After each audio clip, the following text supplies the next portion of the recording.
Welcome to Wristwatch. I'm Jonathan Ferguson. FinCEN recently published its annual recap of suspicious activity report filings. Dennis Agle of AdvisX is here with a few key takeaways from the report. Dennis? Thanks, Jonathan. The SAR Stats Technical Bulletin from FinCEN is an excellent resource for learning what's hot as well as what's emerging in suspicious activity reporting. Crowdfunding, prepaid fraud, email fraud, false statements, funnel accounts, and other activities were identified in the report as trending.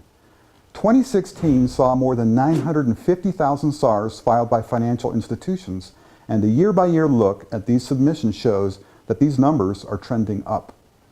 Those 950,000 SARs cover 79 different types of suspicious activity.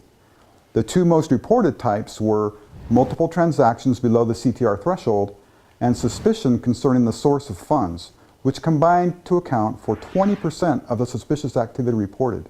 Some other notable types of reported suspicious activity were suspicious use of multiple locations, transaction out of pattern for customer, and transaction with no apparent economic, business, or lawful purpose. Together, these made up another 18% of the reported activity. The report also breaks these types into larger categories.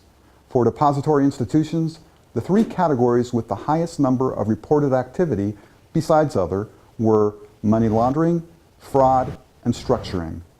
Delving further into money laundering concerns, the three most reported categories were suspicion concerning the source of funds, transaction out of pattern with a customer, and suspicious EFT wire transfers.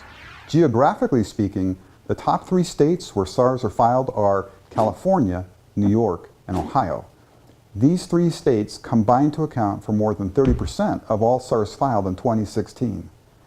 While the big states see the bulk of the SAR activity, the three states that saw the biggest increase in growth in SARs between 2015 and 2016 were Montana, Delaware, and Nebraska.